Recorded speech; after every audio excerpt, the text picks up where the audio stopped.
Recently, I went to get donuts with the family, and being a really good donut shop, there was a line out the door. I volunteered to wait outside with some of my kids. My wife stood inside with some of the kids in the line so that we would not clog up the whole store because our large family tends to do that kind of thing. Halfway through the line, I realized I needed to give my wife a message, but she was already inside and the line was still going outside. So I approached the line and started moving towards the door, skipping the line, and the looks at me were fierce. People immediately were getting agitated, and I could sense what was coming. Shouts and anger. Hey man, don't cut, and back off, jerk. Now, fortunately, I saw all of this coming, so before the pitchforks and torches came out, I just calmly said, hey everybody, don't worry, I'm not cutting line, I'm just going to talk to my wife who's right there inside. Crisis averted, all was well in donut land. But here's my point, and maybe you've been on the other side of this too. Why is cutting the line so infuriating? Why does cheating really bother us? To the atheist out there, wouldn't that be a sign of superior intelligence to skip the monotony of a line and go right to the front? Isn't that survival of the fittest, like we're told? The strongest, the fastest, the smartest is the one that gets to the front.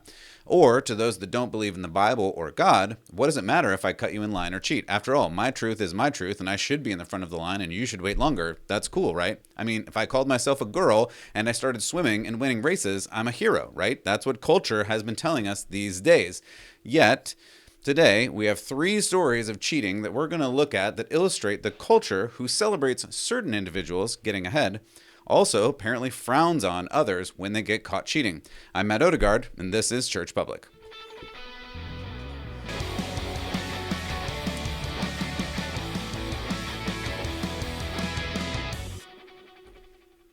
Welcome back to Church Public. I am Matt Odegaard, your host as always, and I really appreciate you tuning in today. Your time is valuable, and I want to use it wisely. We look here at current events from a Christian perspective so that you can understand how to go out and live your faith in this world, which I believe increasingly is becoming more difficult to do. I want to help you with that. I don't claim to know everything, but I try to follow Jesus and do the best that I can, and I try to read the Bible and do what it says. That's really the secret to everything that I do, but I want to bring that to you and help you with that as well. We will look at some Bible today in terms of cheating because it's pretty clear what God thinks about cheating.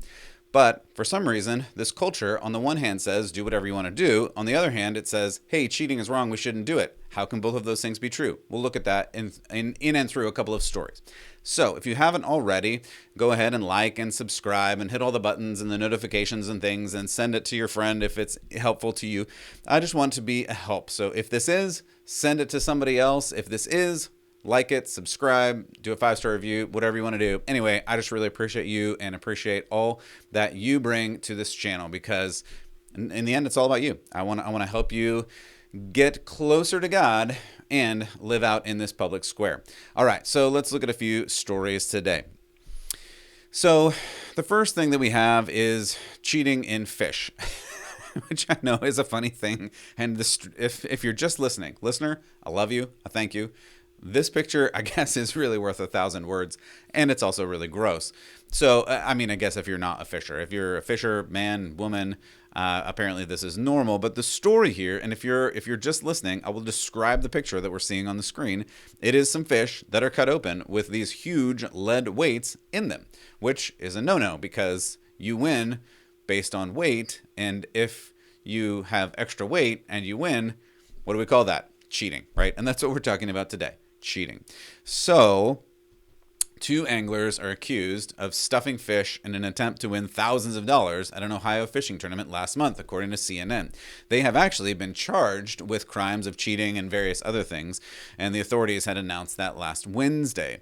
I'll just give you these names, Runyon and Kominski. They were disqualified from the Lake Erie Walleye Trail Tournament. It's a mouthful. After it was discovered, their fish were stuffed with lead weights and fish fillets, right? So they actually took pieces of fish and put them in the other fish so that their fish that they caught would weigh more, aka cheating. So there have been several videos online. I couldn't even actually play any of them for you today because the people who discovered this cheating, let's just say they were quite upset and their language showed it. So if these 2 had been declared the winner of the event, they would have received almost $29,000. So we're not talking about just bragging rights. We're not talking about a picture on the wall or whatever of the biggest fish that you caught. No, we're talking about tens of thousands of dollars. And these two have actually been involved in many fishing tournaments that they've won over the course of a couple of years to the tune of tens and tens and tens of thousands of dollars. So this tournament's director, this is according to CNN, found 10 weights inside of different fish, 8 12-ounce weights, and 2 8-ounce weights, in addition to several other walleye fillets. So, like, again, they caught walleye fish, but they already had walleye fillets, and they stuffed the fish fillets inside the fish's mouth to make the fish way more, oh my goodness, people, the lengths that we'll go to cheat. Anyway, Jason Fisher, that's a funny name for a fish. Anyway, whatever. Jason Fisher, the director, previously told CNN he was immediately suspicious when one team's fish weighed almost twice what he expected they would at the Cleveland Championship weigh-in. All right, pro tip here.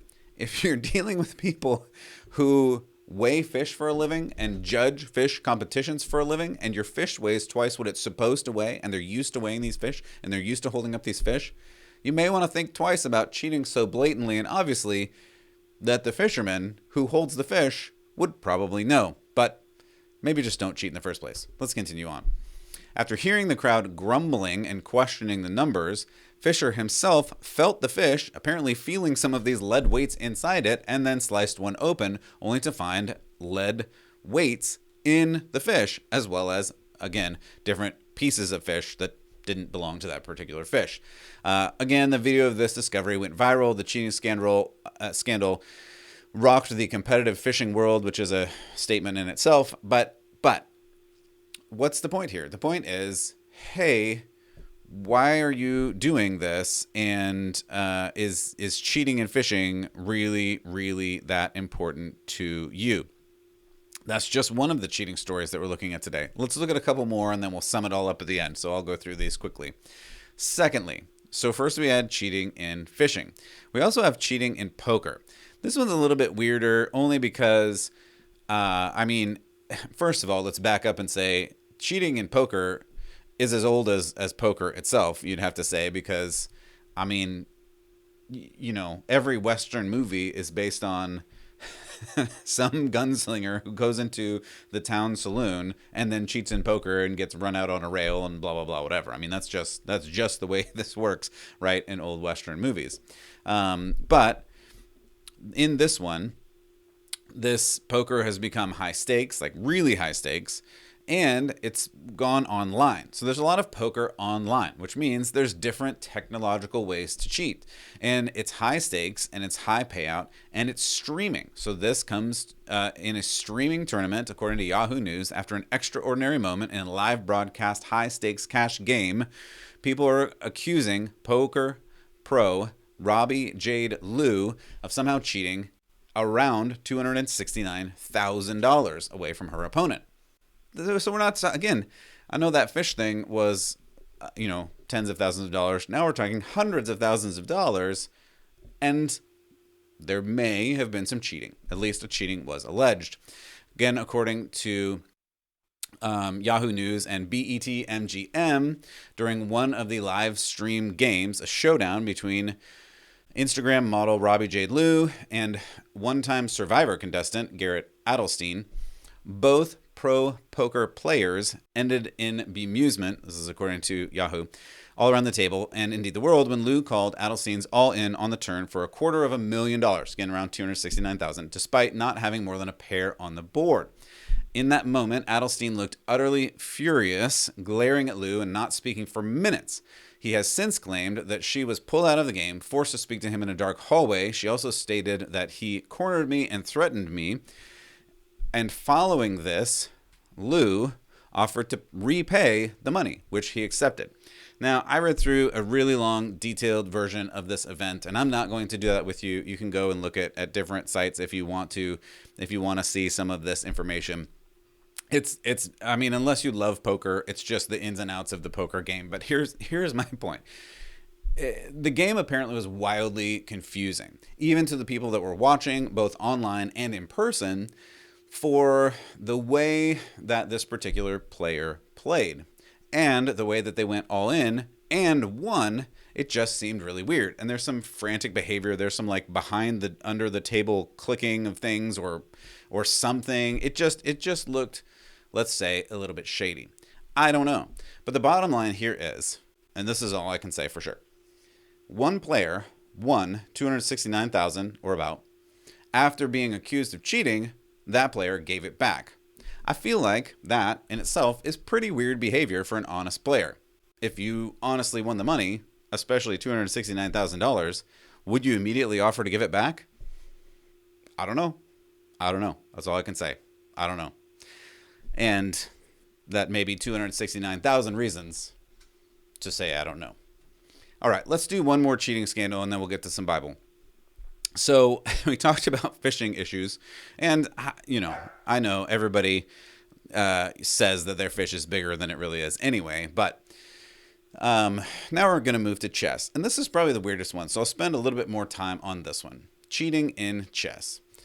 According to an investigation conducted by chess.com, 19-year-old Hans Niemann has been accused of cheating in more than 100 online chess games. Again, here is where we have this intersection of a sport or a game that is as old as games itself, mixed with some kind of online issues.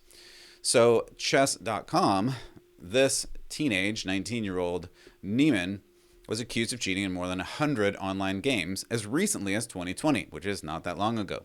The site said it used a number of cheating detection tools that, quote, many remarkable signals and unusual patterns that had Hans' path as a player. In other words, they used algorithms to see if the way that he won made sense, and according to their computer programs and the algorithms, it sort of didn't make sense. How did he win these games? Chess.com had reported that Niemann appeared to perform better after toggling to another screen, suggesting he may have been using a chess engine to generate his moves. Niemann admitted actually to cheating at least 2 times before, once when he was 12, another when he was 16. It also seems like he may have admitted to cheating when he was 17, but it gets fuzzy at that point. The teen addressed incidents during an interview with the St. Louis Chess Club last month, insisting it was a, quote, absolutely ridiculous mistake, and, quote, he went on to say he has never cheated in any match that involved prize money, except for the ones that he actually did. That's not what he said. That's just the facts of the matter. But he only cheated in an effort to compete against high-caliber players. I gotta... So it's okay that he cheated because he just wanted to advance his career faster. So cheating was okay, but he also never cheated. Let's keep going in this story according to chess.com. Quote, I've never, ever cheated in my life on an over-the-board game. In other words, an in-person game. I'm admitting this, and I'm saying my truth because I don't want any misrepresentation. Okay, pause there for a second. He literally said, I'm telling you my truth. Now, if you've just joined the channel, thank you. I really appreciate you being here. I have mentioned many times and tend to have a problem when people say, I'm doing my truth. And I'll just say it this way. That doesn't exist. That's the problem here. My truth doesn't exist. Your truth doesn't exist. There is just the truth. Either you are true or you're not true. There really is no middle to that. So it makes me a little dubious that he's like, I'm just telling you my truth here, but it might not be the truth. Anyway, that's my interpretation of it. All right, continuing on.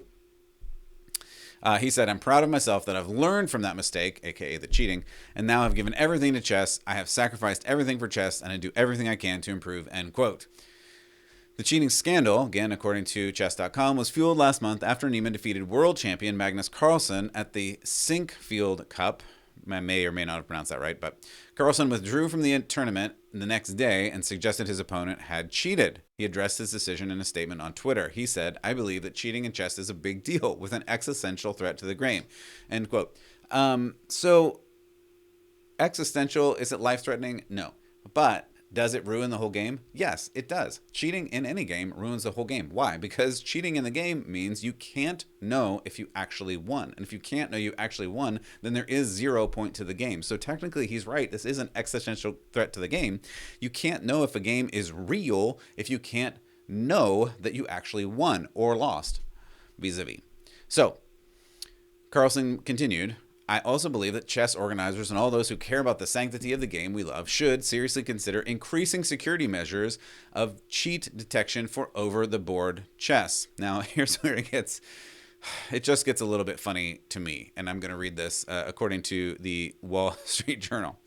Joe Keenan, or Queenan, I'm not sure, asked the obvious question, how exactly do you cheat at chess?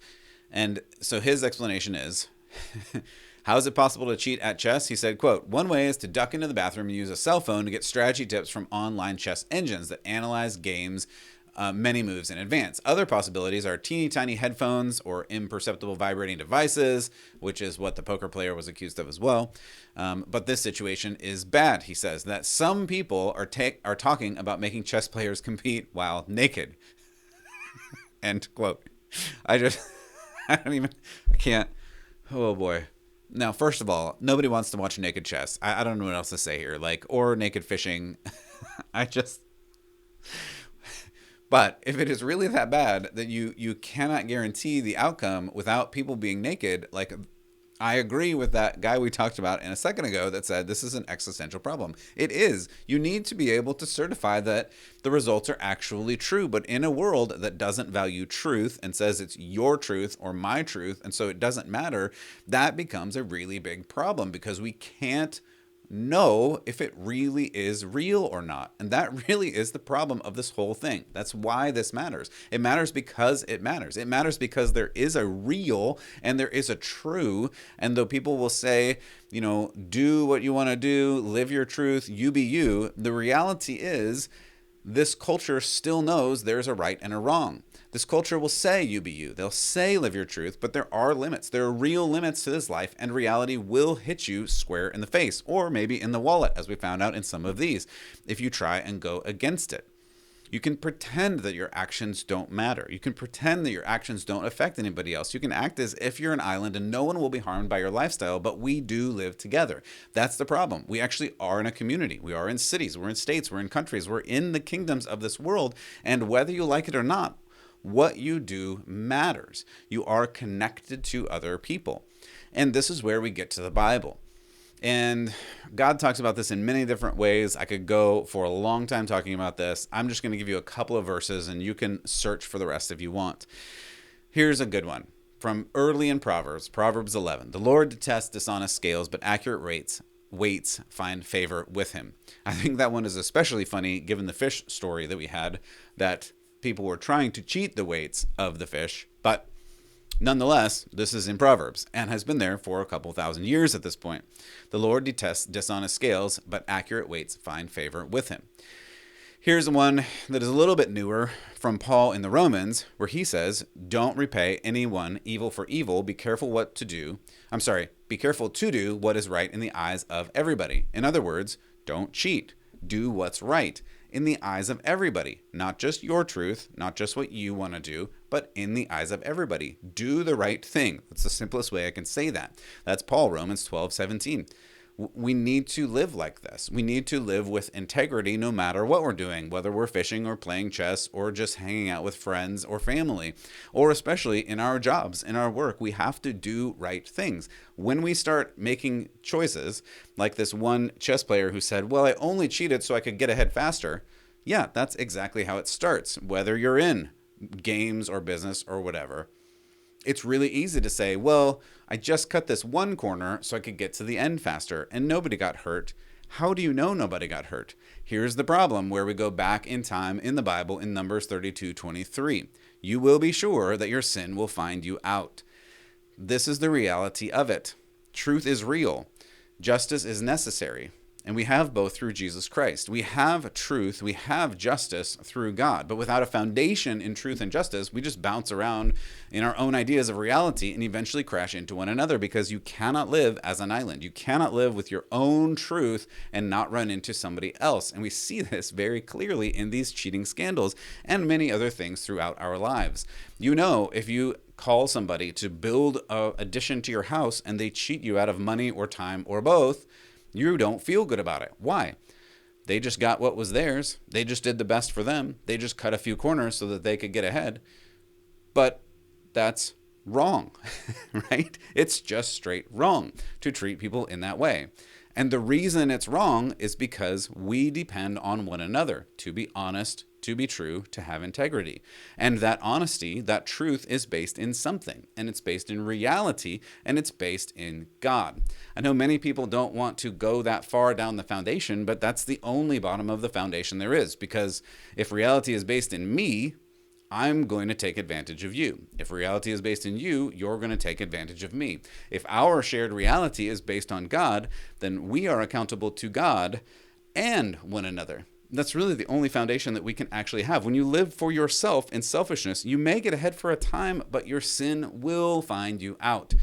It is constantly humorous to me that the culture is shocked when a cheater cheats.